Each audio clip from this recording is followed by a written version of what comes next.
Hello everyone, this is Ashutosh here and I'm back with another interesting set of questions. Mixed bag है, please disclaimer जरूर पढ़ लीजिएगा.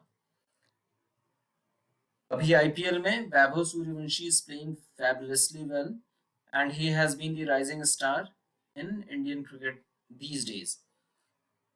A lot of analysis is happening on his batting style and a term V is being used right now a lot, that he plays in his V or his V is strong.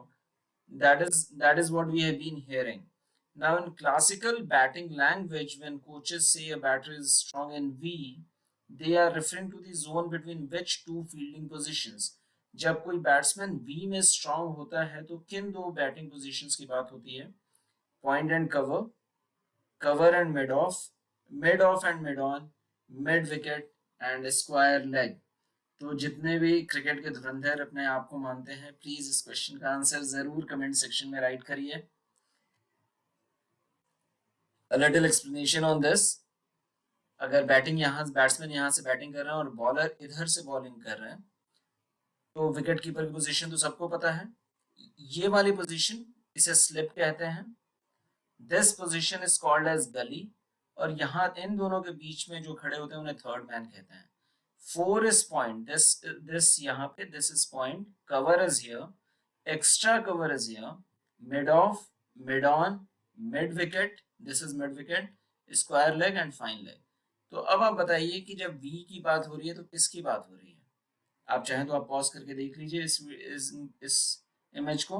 But the right answer is if a batsman is playing strong in his V, it is mid off and mid on की बात हो रही है. Batsman अगर यहाँ से हैं तो सामने mid off mid on V shape.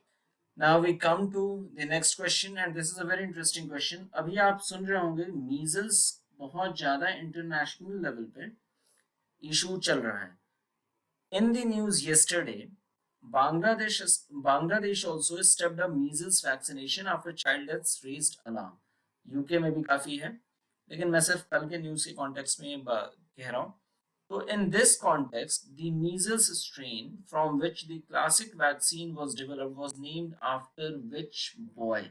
But there is a very interesting story how the vaccine for measles got developed. तो ये किस बच्चे के नाम पे उस स्ट्रेन का नाम पड़ा था? David Edmonston, Alan Salk, Thomas Sabin and John Rubella. A very interesting question is in context of what is happening globally right now. Measles काफी इशू आप न्यूज में सुन रहे हैं. तो दोस्तों इसका सही आंसर है या क्लू आपके लिए है ये बच्चे नहीं है, ये उनका उस बच्चे का बूढ़ा हुआ रूप है, ग्रोन अप रूप.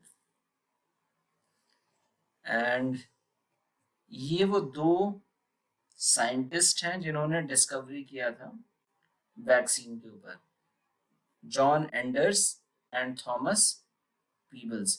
हुआ क्या था?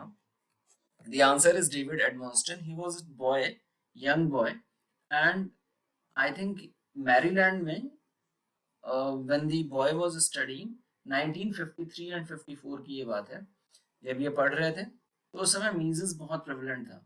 Now suddenly he fell ill and then out of these two gentlemen, Mr. Peebles went to collect his, got to know that Richard David Edmonston is unwell. So he went and he collected the saliva and other things that he was supposed to collect. And then later on he went to tell the boy that yes, you are suffering from measles. The boy recovered from that and then he went on to do well. But that was the point where the vaccine got discovered. The journey of vaccine discovery started, and that's how David Edmonston is related to the measles vaccine discovery. We move to the next question. In 1954, आपने सुना होगा अभी US और Iran के बीच में cease fire चल रहा है 15 दिनों का. सो इन 1954 इसी कॉन्टेक्स्ट में जब इंडियन पंचशील की बात होती है, जहाँ पे पीसफुल कोएग्जिस्टेंस की हम बात करते हैं, तो the 5 principles of peaceful coexistence known as Panchsheel was first formally articulated in an agreement between India and which country? पहली बार कब आर्टिकुलेट हुआ था किसी एग्रीमेंट में? इंडोनेशिया, इजिप्ट, बर्मा और चाइना?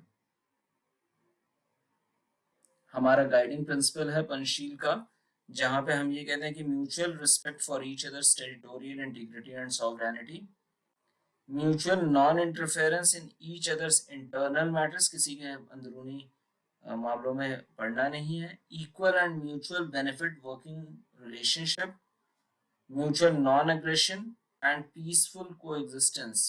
पंचशील के प्रिंसिपल्स हैं ये।